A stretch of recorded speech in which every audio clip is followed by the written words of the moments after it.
cup of Johanna and the price range, and it's supposed to be lukewarm. Pour it here.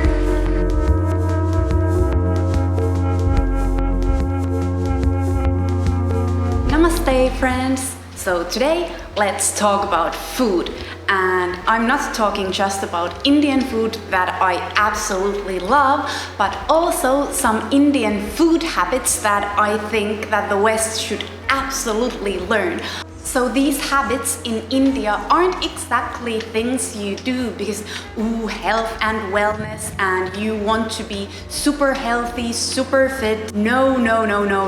This is just like how you do it here.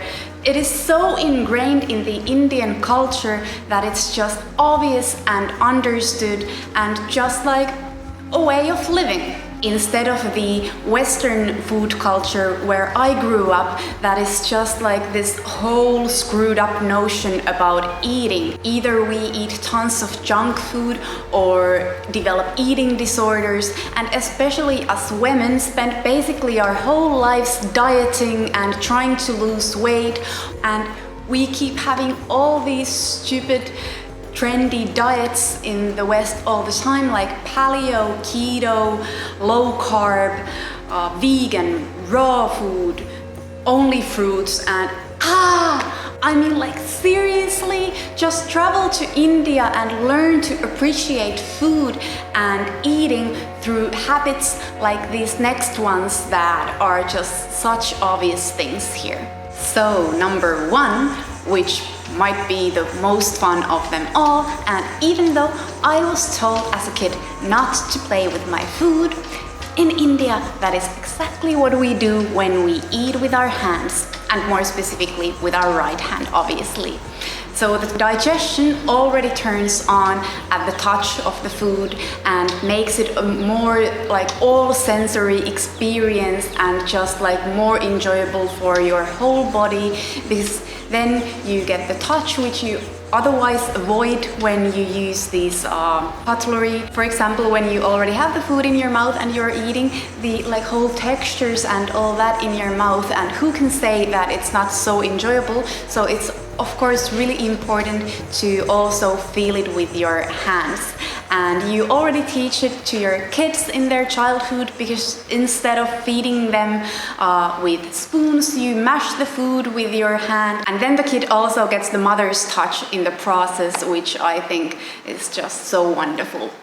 And on to number two, which is the better, more numerous variety of the cooking and dining utensil materials. For example, a lot of the jugs and thalis is made of copper, which is really good for one's health, and for example is able to keep the water cooler in a better way too.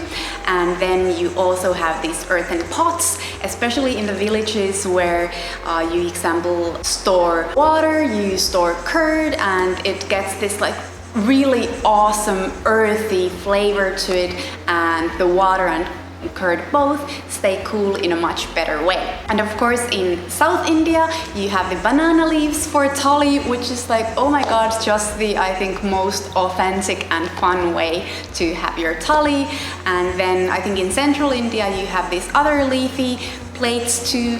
And of course with cooking you use a lot of cast iron skillets and tavas and pots. I think it gives this flavor and texture to the food, and it's also really good for your health, because cast iron skillets, you do get a little bit of that iron into your dishes. And number three is probably the one that most blew my mind when I came to India, and it's just like, wow, the understanding of how different ingredients can affect your health. And I mean, I seriously did not have any idea of like this when I was living in Finland.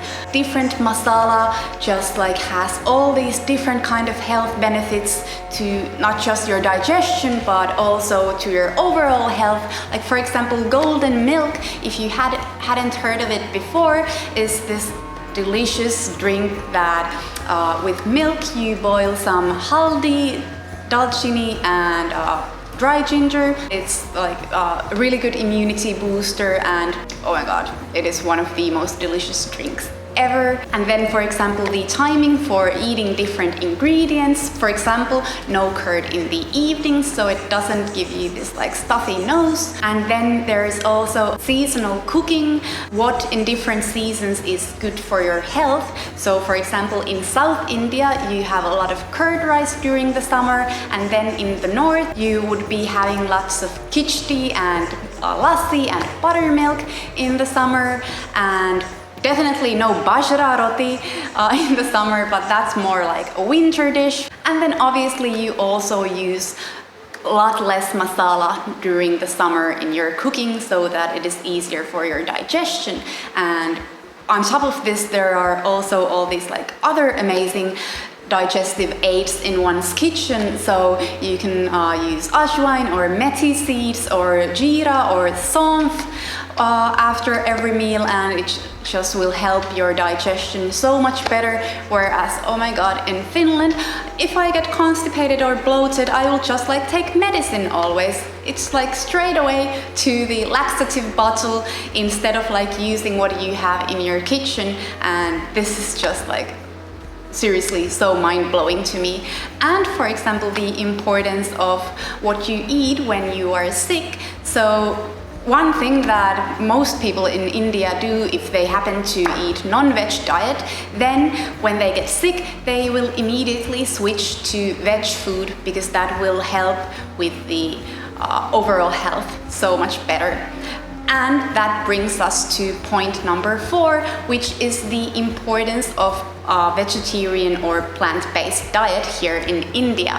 And instead of it being this like trendy, ethical, sustainable choice of the day like it is these days, in India it's just again a deeply ingrained factor in the culture. Instead of a trendy diet, the vegetarian diet is just like a way of living here. And even those people who aren't pure veg, the diet is mostly very, very plant-based, because even if you, for example, have a fish or a chicken thali, the fish and chicken will be just a smaller portion of the meal, and everything on the plate otherwise is mainly very much vegetarian food. Like there will be chaval or roti, there will always be a little bit of dal in your meal, and then especially in the south, oh my god, so much veg food.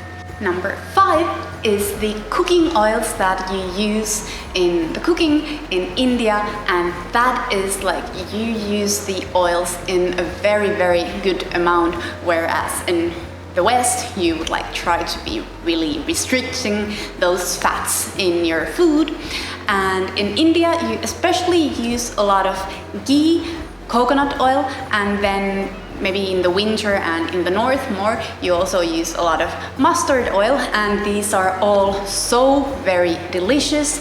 And this might be one thing that the West is already starting to adapt from India, because these are so super trendy, like superfoods in the West, and are so expensive in the stores. So like this 1 liter jar of coconut oil on average costs 11 euros in Finland, which is almost 900 rupees, whereas here in India I get 500 ml of coconut oil for 120 rupees, which is maybe like 1.5 euros. So the price difference is like almost 7 times. You use what is locally available, and it is both so tasty and luckily so good for the health too. And especially ghee, which all you poor vegans will be avoiding because it is an animal product, but I will say that it is so amazing for one's health.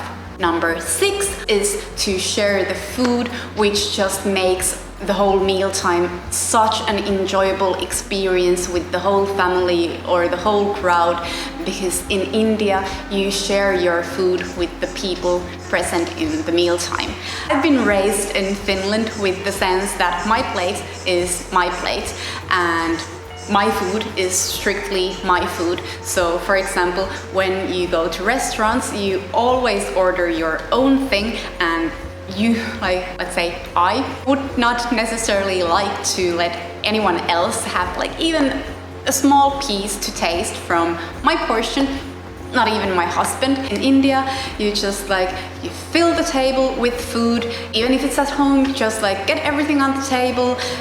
In the restaurants, you just like order whatever and then share all of that fun and taste with the people present, and it's just a very bonding experience. And now I'm just like so happy to always like share mangoes with my husband, and sharing is caring, and it seriously is such a wonderful way to look at food here in India. And then there are a couple of other post-meal habits that I think are really good here in India, and one is that after a meal you don't really drink water that much, or even during the meal, and that is like really good for the acids in your stomach, and also avoids like getting that too full of a sense in your digestion. And you also after a meal clean your teeth with your finger and then just like gargle, and yeah, it's just not something that I'm used to. Finland, we would actually maybe have bubble gum after a meal, but natural kind of thing of cleaning your mouth is not something that I've ever learned in Finland. So here were the 7 food habits from India that I think the West should ASAP adapt. So what did you think about these points? Please do tell me in the comments, and if you agree and if you liked this vlog, please do hit the like button and also subscribe to my channel, because I would love to see you here in the future too for other stories and experiences that I have from living in India. So thank you for watching, love you guys, and see you soon. Mwah.